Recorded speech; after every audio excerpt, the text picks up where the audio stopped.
God aften og velkommen til nyhederne. Mit navn er Silas Moody. Vi har i dag en special edition med fokus på motion, sund kost og indlæring. Mængden af overvægtige mennesker er eksploderet over de sidste par år. Og faktisk er procentdelen af overvægtige mennesker steget med hele 214% i den amerikanske befolkning fra år 1950 til nu.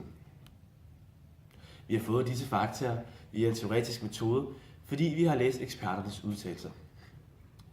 Jeg vil nu stille op til Maja, der vil fortælle noget mere om, hvad er sund kost, og hvad er motion.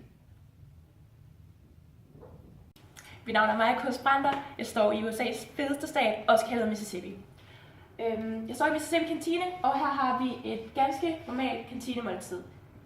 Hvis vi kigger på maden, så er der en gang nachos med ost, vi har nogle fritter, et æble, nogle jalapenos og en kakaomælk.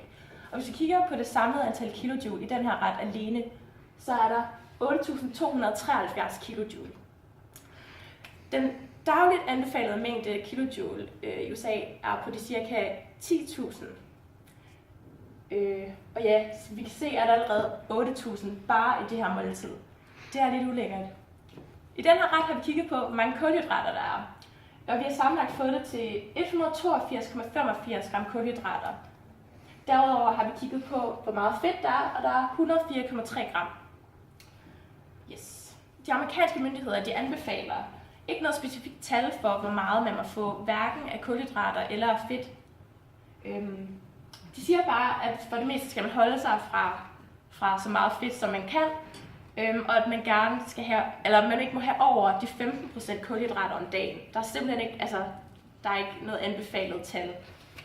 Yes. En kvinde alene skal have 8.000 kilojoule om dagen, og den her ret alene er 8.200 kilojoule. Det vil altså sige, at i en ret i en skolekantine i Mississippi, som er den fedeste stat, der får man simpelthen flere kilojoule som kvinde, end man skal have på en hel dag. Det var alt. Tak for i aften. Og mange tak til Maja, som brugte den teoretiske og den praktiske metode til at udregne kalorieindtaget i en amerikansk kantine. Nu videre til en af vores egne forsøg, hvor vi har brugt den eksperimentelle metode til at lave et forsøg mellem vores dygtige journalister her på redaktionen.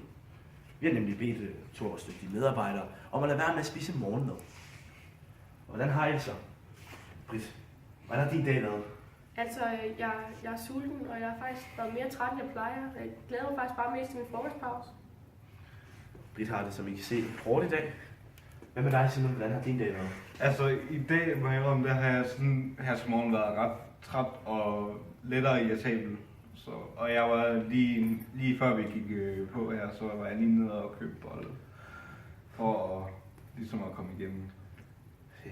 Som I kan se, så kommer det til at ændre på ens måde at være på og ens indlæringsmuligheder, hvis du ikke får den nødvendige morgenmad. Og nu stiller vi op til Britt, der gerne vil fortælle lidt om... Hej, mit navn er Britt Hågen Øster, og jeg har valgt at analysere en artikel, der hedder Does Eating Breakfast Affect Children's Learning?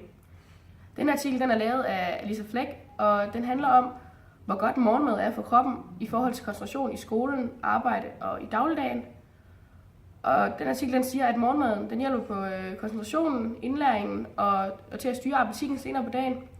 Men det er ikke kun koncentrationen og indlæringen, den hjælper på. Det hjælper også på opførselen. Hvis man skipper morgenmaden, så er der større mulighed for, at man hurtigere giver op i skolen, eller man måske klarer sig dårligere til en test. Og til sidst der er der lavet en observation om, hvordan at elever de klarer sig i test i forhold til, om man har spist morgenmad eller ej. Sprogets opbygning i den her artikel, den er meget, sproget er meget formelt, og der bliver brugt mange fagord inden for sundhed. Sproget det er neutralt lavet, da artiklen den handler om fakta og ikke de sådan meninger, personlige meninger.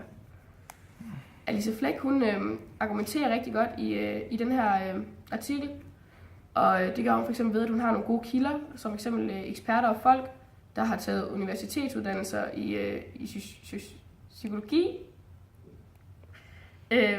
på Tufts University. Og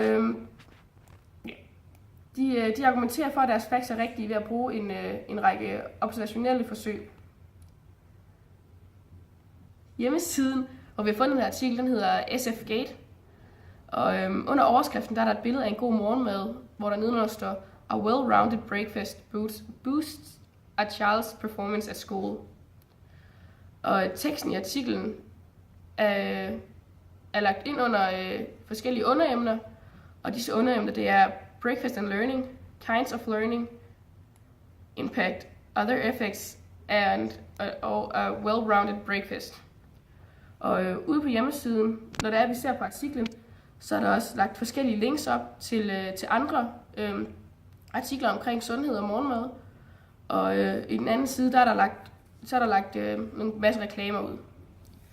Og artiklens formål, det er at opfordre flere unge til at få en god og nærende morgenmad inden skole, da det på mange måder kan ses og mærkes på elever, når de ikke har fået morgenmad. Ja, det var alt. Hej og velkommen til vores opgraderede studie. Det var Britt, som fortalte om en artikel, og hun har brugt den teoretiske metode, og derudover brugt analysemetoden kommunikationsanalyse til at analysere hendes artikel. Vi vil nu stille om til Simon, som gerne vil fortælle det. Simon? Ja. Nu er jeg her med... Jeg har brugt den teoretiske metode til at finde nogle kvantitative tal om overvægt, og nu vil jeg se på, om det har nogen indflydelse på, om atletikdeltagelse har nogen indflydelse på dimittering fra high school. Det første tal, det er, vi skal kigge på, det er herover. Det er de 6 stater, som vi har besluttet os for at bruge. Vi har taget de 3 fedeste stater i USA, altså Mississippi, West Virginia og Delaware. Og de 3 stangligste, som er Montana, Colorado og Nevada. Så har vi fundet,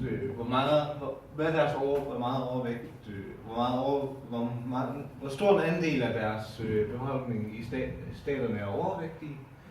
Og så bagefter har vi, hvor mange high school studerende, der har gået på skoler, der er kommet ind i high school det år.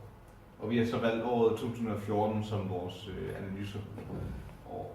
Og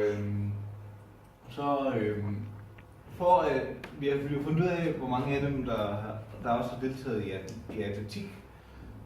Men for at kunne sammenligne de forskellige stater, så har vi besluttet os for at omregne det til procent, sådan at vi sådan bedre kan kigge på tallene og så sammenligne dem. Men du kan se her, at der er rent faktisk ikke særligt, der er ikke noget, der er ikke noget tegn, der er ikke sådan et mønster inden for deltagelsen eller atletik rent faktisk. Så den stat, der er allerflest procent af atletikdeltagelse, det er Mississippi. Og det er lidt mærkeligt, fordi at det er den fedeste stat. Men så for sjov, så tænkte vi også, at vi kunne kigge på dimittering. Om fedme havde nogen indflydelse på hvor meget det var, så endte med at dimittere. Og det er så, hvor mange der gennemførte de 4 high school skoleår. Og det inkluderer ikke dem, som er gået ud af skolen på et tidspunkt. Og her er der heller ikke rigtig et mønster for, et definitivt mønster for, at fedme giver for folk til at klare sig dårligere i skolen. Vi har de fleste, rent faktisk sådan i toppen, har vi mange af de skoler, de skoler, hvor der er flest, eller de stater, hvor der er flest dimitterede. Der er der 2 af de højeste, det er i de 2 sådan fedeste stater. Og så det giver ikke rigtig et år, så der er ikke rigtig noget mønster at kunne finde her. Og ud fra dette kan vi så konkludere, at motion og kost, og om man for eksempel morgenmad, har rigtig meget at gøre med indlæringen. En ny stor amerikansk undersøgelse viser faktisk også, at sukkeret går ind og nedsætter BDNF, stoffet som er en kemisk reaktion, der sker op i hjernen, og ligesom er det, der holder en i gang, og det, der motiverer en, og det, der ligesom sikrer en for ikke at få en depression. Så hvis du får for meget sukker i dagligdagen, kan du ende med at få depressioner, og du kan ende med ikke at kunne koncentrere dig i skolen. Det var alt for os. Mit navn er Silas Mutti, og vi vender tilbage kl. 19.20 med ekstraordinære nyheder.